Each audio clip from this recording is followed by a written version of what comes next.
Welcome to QnA education. Previous lecture में हमने operations और डिस्क्रीट टाइम सिग्नल स्टडी किया था और साथ ही साथ हमने कुछ प्रॉब्लम भी डिस्कस की थी।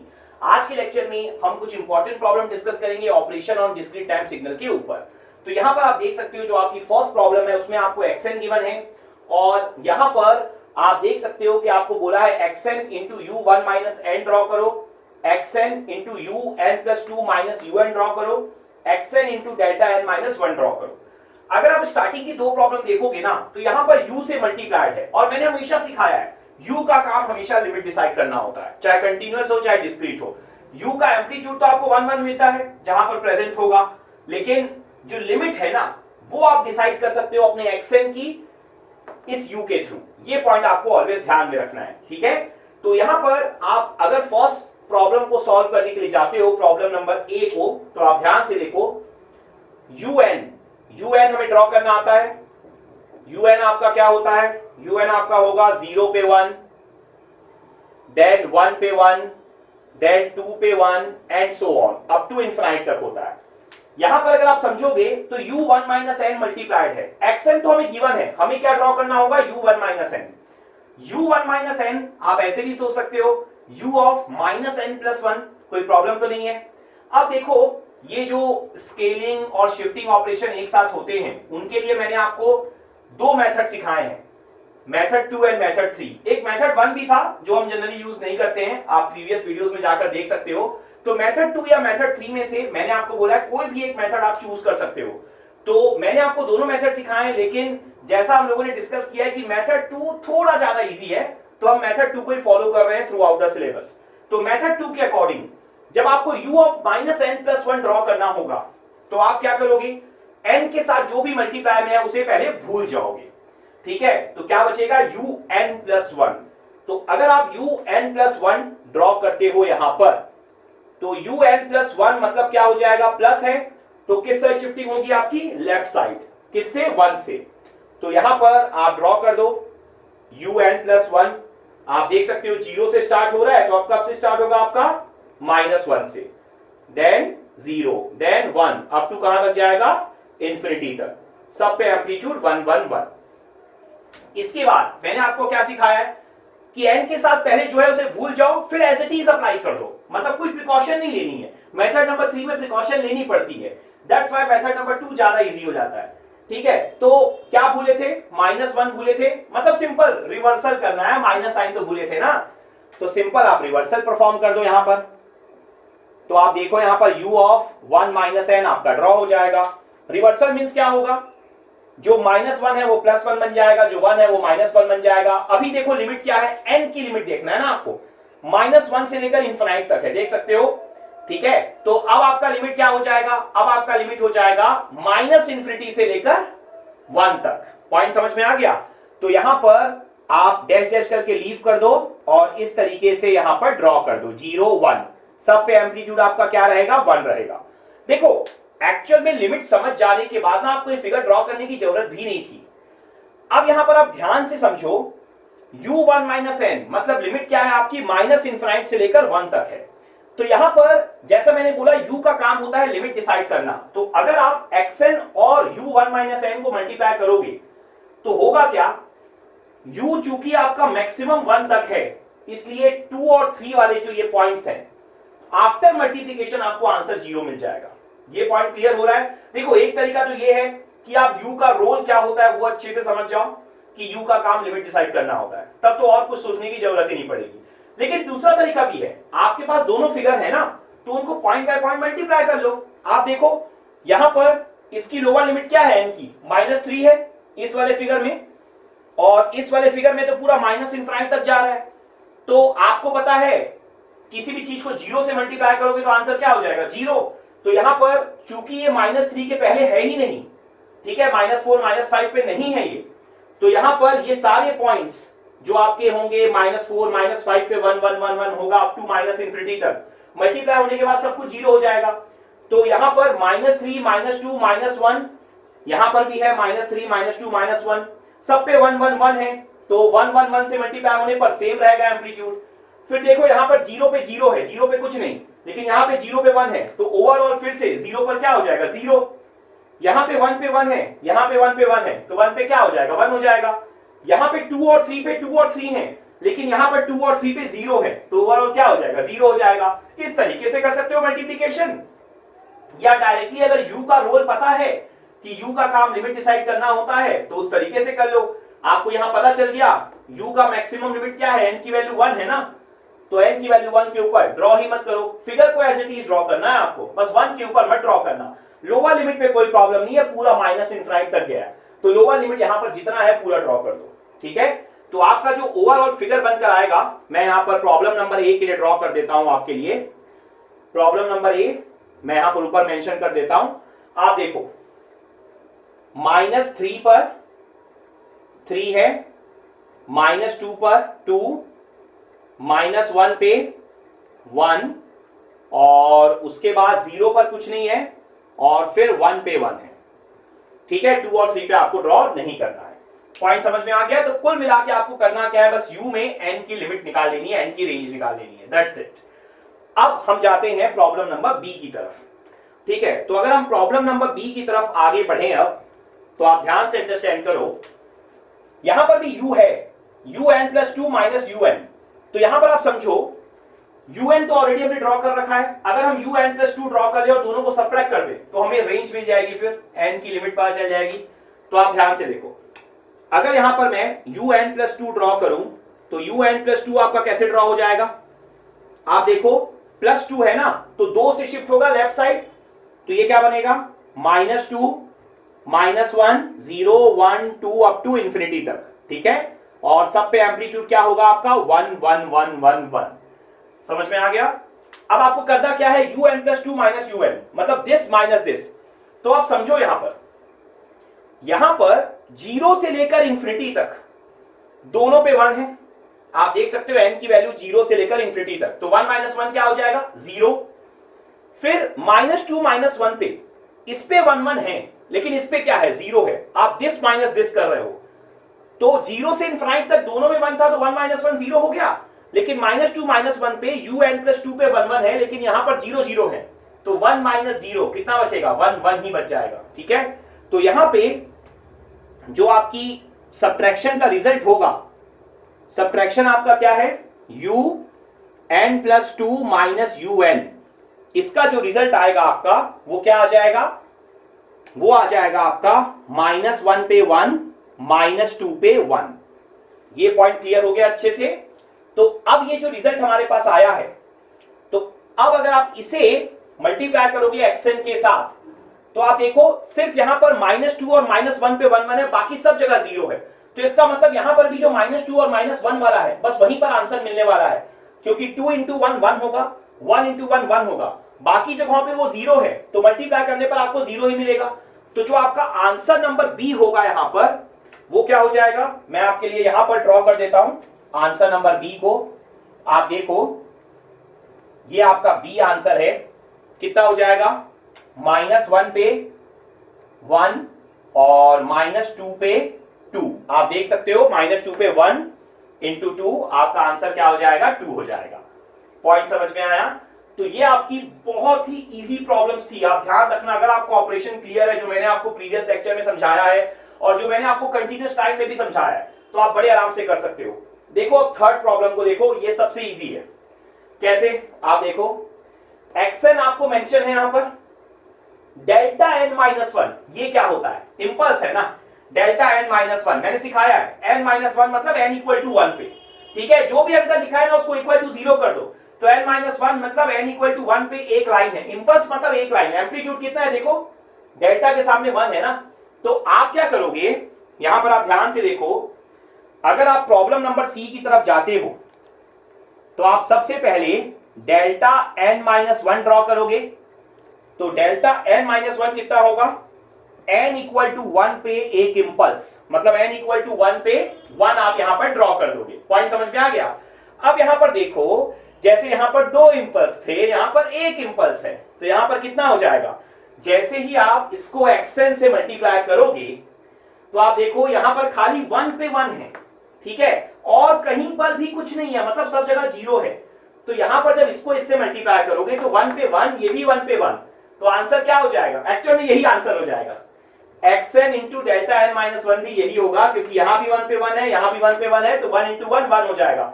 मतलब आपको मल्टीप्लाई तो एम्पलीट्यूड को ही करना है।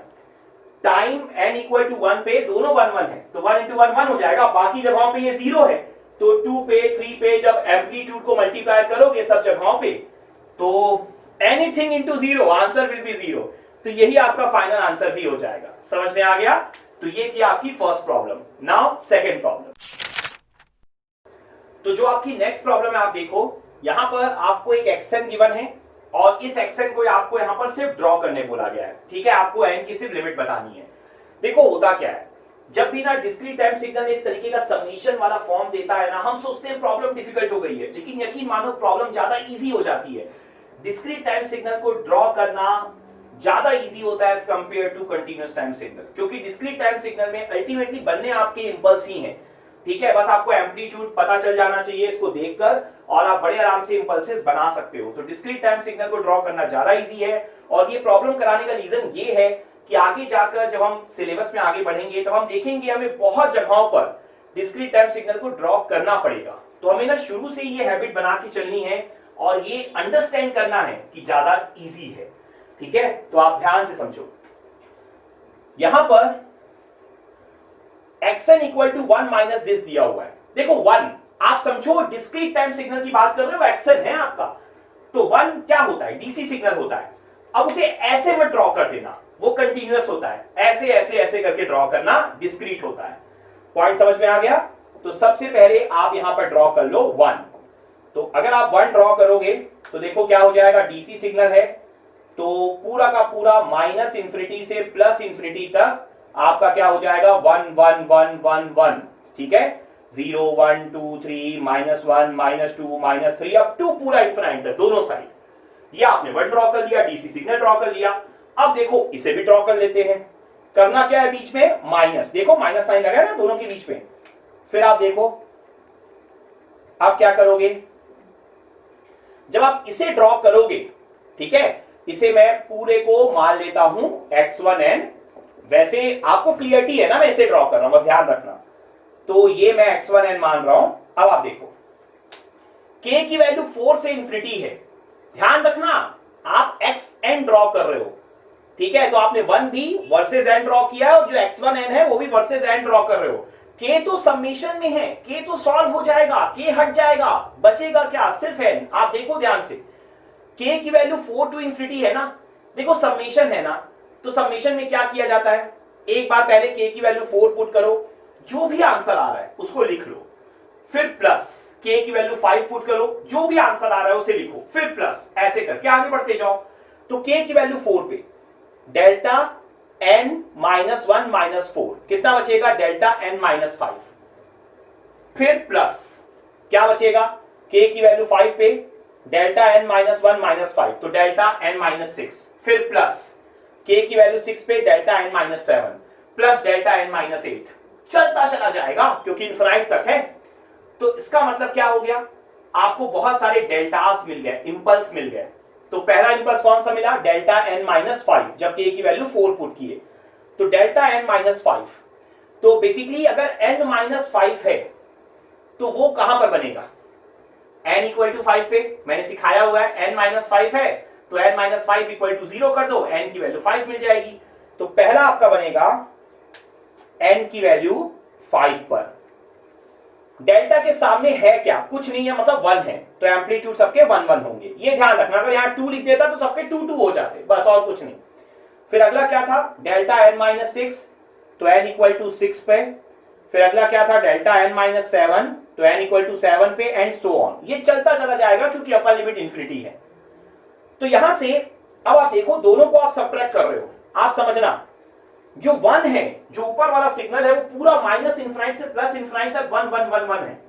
ये आपका 5 से लेकर इंफिनिटी तक 1 1 1 1 है। समझो बात को, माइनस इंफिनिटी से ऊपर वाले को देखो, माइनस इंफिनिटी से लेकर 4 तक, ठीक है, माइनस इंफिनिटी से लेकर 4 तक, ऊपर वाले में तो 1 है, वैसे ऊपर वाला पूरा इंफिनिटी तक जा रहा है, लेकिन अभी फिलहाल समझने के लिए समझो कि माइनस इंफिनिटी से लेकर 4 तक ऊपर वाले में 1 है, लेकिन नीचे वाले में कुछ नहीं है, 4 तक 0 है। तो 1 - 0 कितना होगा, सब जगह वही सेम चीज 1 1 1 1 1 1, ठीक है ना। 0 माइनस कर रहे हो, कुछ भी नहीं कर रहे हो, सेम रह जाएगा। फिर 5 से लेकर इंफिनिटी तक ऊपर भी 1 है, नीचे भी 1 है, हर एक n की वैल्यू पर, तो 1 माइनस 1 0 हो जाएगा। मतलब जो आपका ओवरऑल आंसर निकल कर आएगा वो क्या निकल कर आएगा, xn वो निकल कर आएगा पूरा का पूरा माइनस इंफिनिटी से लेकर कहां तक, 4 तक, 0 1 2 3 4, ठीक है। और ये पूरा जाएगा माइनस इंफिनिटी तक। इस साइड पूरा माइनस इंफिनिटी है, ध्यान रखना ना, पर यहां पे 4 पे स्टॉप हो जाएगा। क्या बचेगा, 1 1 1 1 1 1 1। पॉइंट समझ में आ गया। माइनस इंफिनिटी से लेकर 4 तक, यहां पर 1 था, नीचे कुछ नहीं था, तो 1 माइनस 0 1। 5 से लेकर इंफिनिटी तक ऊपर भी 1, नीचे भी 1, तो 1 माइनस 1 0। तो ये आपका फाइनल आंसर हो जाएगा। समझ में आ गया अच्छे से। तो इस तरीके से आप डिस्क्रीट टाइप सिग्नल को ड्रॉ कर सकते हो। और देखो इतना डिफिकल्ट इक्वेशन भी कितना इजी होता है। डिफिकल्ट क्यों, सिर्फ दिखने में, ये पॉइंट ध्यान रखना। ड्रॉ करना बहुत इजी है। Point clear. Now next problem. Now next problem आप देखो यहां पर xn equal to 0 for n less than -6 and n greater than 3 and xn equal to 3 otherwise. Find the values of n for which x of minus n plus 5 is guaranteed to be 0. तो यहां पर आप देखो ये simple operation पे problem है, बड़े आराम से हम सॉल्व कर सकते हैं। देखो हम ना एक रूल बनाते हैं सिग्नल एंड सिस्टम में, क्योंकि बहुत सारे न्यूमेरिकल हम सॉल्व करने वाले हैं क्लास में, और वैसे भी मैथमेटिकल सब्जेक्ट ही है। तो आप क्या किया करो, जब आपको क्लियर हो जाए कि हाँ मुझे एक आंसर पता है, ये प्रॉब्लम हम कर सकते हैं, तो आप सिंपली वीडियो को पॉज करो, प्रॉब्लम सॉल्व करो और लास्ट में बस मैच कर लो थोड़ी सी वीडियो को आगे बढ़ा के। इससे दो फायदे होंगे, एक तो आपका टाइम बचेगा देखने में वीडियो को, और दूसरा आपकी प्रैक्टिस होगी जो ज्यादा इंपॉर्टेंट है। इस पॉइंट को आप हमेशा माइंड में रखो, ठीक है। तो आप ध्यान से देखो, xn अगर 0 है for n less than -6 and n greater then 3, मतलब n -6 तक तो 3 होगा xn, क्योंकि अदरवाइज है ना, और n 3 तक भी 3 होगा। मैं एक बार आपको ड्रॉ करके दिखाता हूं, उससे सिचुएशन जो है वो ज्यादा अच्छे से आपको क्लियर होगी। आप देखो 0 पर 3, 1 पर 3, 2 पर 3 और 3 पर भी 3, ठीक है। सिंपली -1 पर 3, -2 पर 3, -3 पर भी 3, -4 पे 3, -5 पे 3 और एट लास्ट -6 पर भी 3। आप समझो ध्यान से, यहां पर लिखा है n less than -6, less than equal to नहीं लिखा है।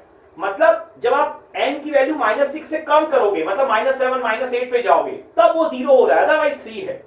और जब आप n की वैल्यू 3 से ज्यादा करोगे तो 4 5 6 पे वो 0 है, अदरवाइज 3 है। इसका मतलब क्या है, -6 से लेकर 3 तक इनके बीच में आपका 3 होगा। मतलब बोलता है ऐसा है यहां पर कि जब n छोटा होता है -6 से या n बड़ा होता है 3 से, तब वैल्यू 0 हो जाती है, अदरवाइज 3 है। तो ऑब्वियस ये बात है ना, -6 से लेकर 3 तक क्या होगा वैल्यू, 3 3 3।